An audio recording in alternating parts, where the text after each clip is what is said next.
It's Donovan Everett from Cape Racing, and I'd just like to say it's an absolute pleasure to be involved with Intrabet and Cape Breeders in this golf day today here at Pearl Valley. It's fantastic for the industry to see all the relevant stakeholders coming down and having a good time and networking, and it's exactly what the industry needs right now in terms of moving forward and recreating some positivity to take us forward into the next year.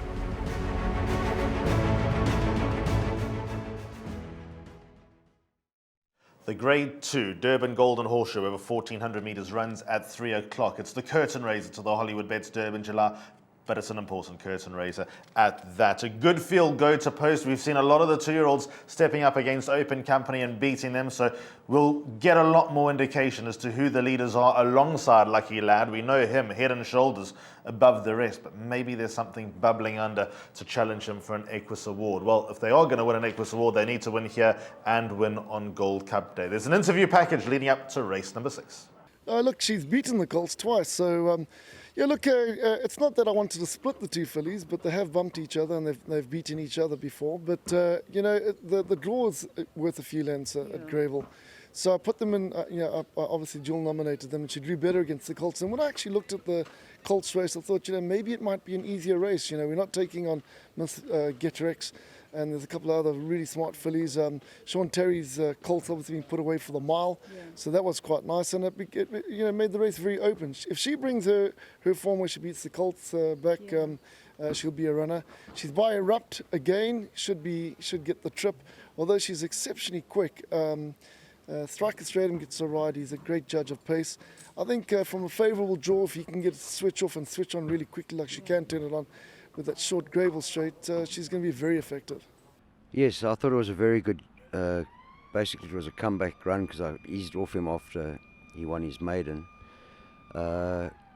We probably rode him upside down. We didn't expect a pedestrian pace in that race, so he took a sit and he was quite a way out of his ground turning in, off a slow tempo, which is not ideal, but he did run on all the way through the line.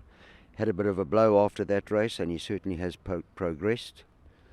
Not ideally drawn on Saturday.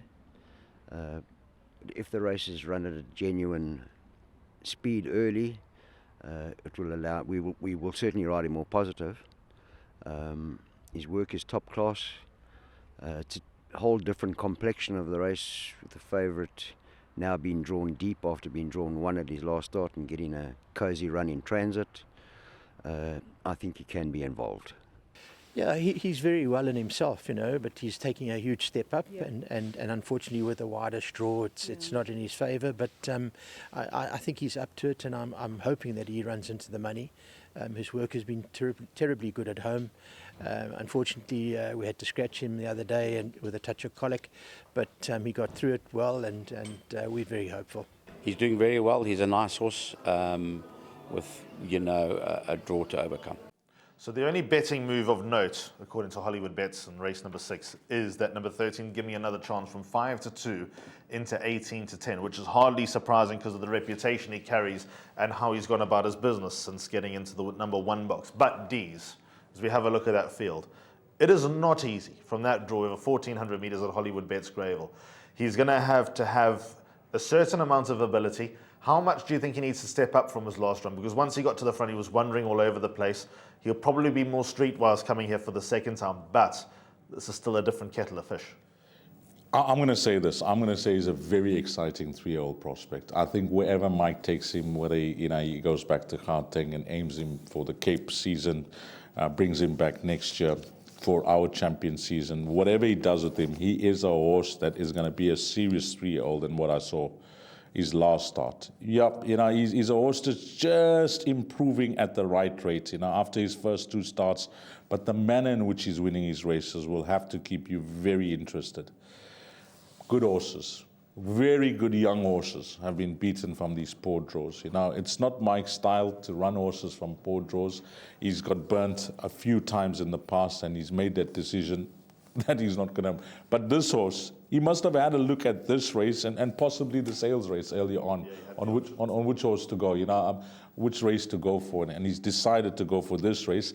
Is it less competitive than the sales race? That was his thought process. I don't know. I'd rather take my punishment from the draw against this quality of field, against the sales race, where I am still going to be jumping from a poor draw, but against that quality of field, I think it's a calculated move from him, which we have to respect. But also a bigger picture for Gold Cup Day, because I'm sure the Grade 1 will be a dangling carrot. That's the race for him. That's a race for him. So, as we say, you're either on one side of the fence, you're going to play maybe one pick six, go all in with 13.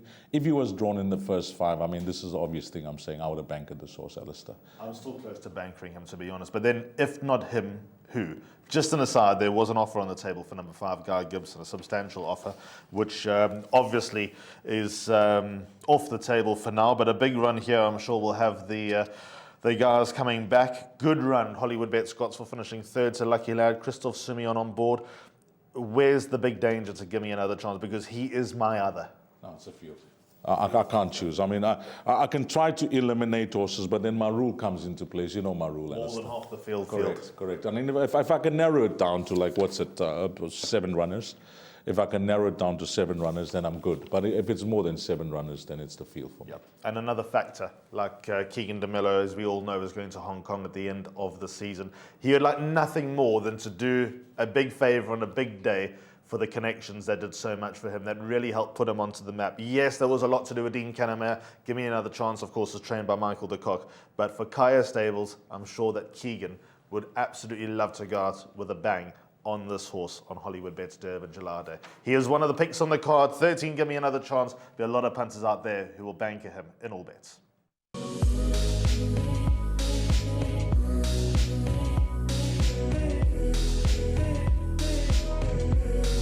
I bet with Interbet only.